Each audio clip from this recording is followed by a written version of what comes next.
2022 সালের 24 ফেব্রুয়ারি শুরু হওয়া রাশিয়া-ইউক্রেন যুদ্ধ এখন চতুর্থ বছরে পদার্পণ করেছে। দ্বিতীয় বিশ্বযুদ্ধের পর এটি ইউরোপের বুকে সবচেয়ে দীর্ঘ ও রক্তক্ষয়ী সামরিক সংঘাত।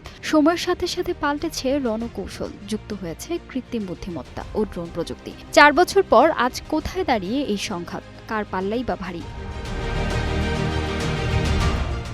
লড়াই এখন আর শুধু প্রথাগত কামান আর ট্যাঙ্কের ভেতর সীমাবদ্ধ নেই। 2026 সালের এই যুদ্ধ মূলত ড্রোন এবং এআই নিয়ন্ত্রিত এক অভিনব রূপ নিয়েছে।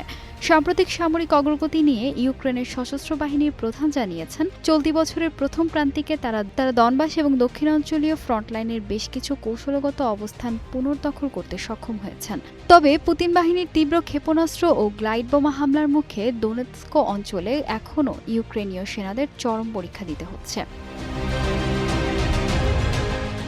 দীর্ঘ 4 বছরের এই যুদ্ধে ইউক্রেনের অন্যতম প্রধান চ্যালেঞ্জ এখন তীব্র জনবল বা সেনা সংকট। এই সংকট মোকাবিলায় এবং ফ্রন্টলাইনের সেনাদের মনোবল চাঙ্গা রাখতে প্রেসিডেন্ট ভ্লাদিমির জেলেনস্কি এক বিশেষ ডিক্রি জারি করেছেন। রণক্ষেত্রে থাকা সেনাদের বেতন ও ভাতা উল্লেখযোগ্য হারে বাড়ানো হয়েছে। একই সাথে পশ্চিমাদের আধুনিক অস্ত্রচালনায় দক্ষ বিদেশি পেশাদার যোদ্ধা ও সামরিক বিশেষজ্ঞদের চুক্তিভিত্তিক নিয়োগের আইনি প্রক্রিয়া জোরদার করেছে কিয়েভ।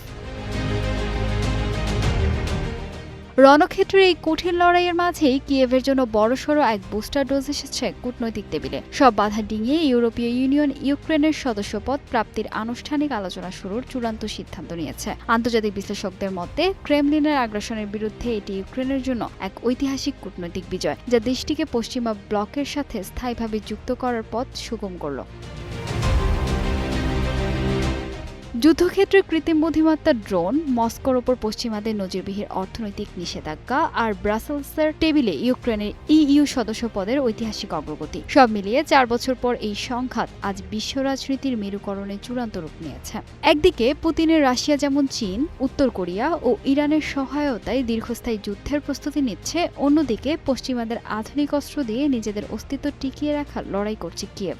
হাজারো প্রাণহানি আর লাখো মানুষের উদ্বাস্ত হওয়ার এই নিষ্ঠুর বাস্তবতার মাঝেও কোনো পক্ষই যখন ছাড় দিতে রাজি নয়, তখন এটি পরিষ্কার যে এই যুদ্ধক্ষেত্র থেকে শান্তি এখনও বহুদূরে। রণক্ষেত্রের এই অন্তহীন সংঘাতের শেষ কেবল ইউক্রেনের মানচিত্রেই নয়, বরং নির্ধারণ করবে আগামী দিনের বিশ্ব ব্যবস্থা ও বিশ্ব অর্থনীতির ভবিষ্যৎ।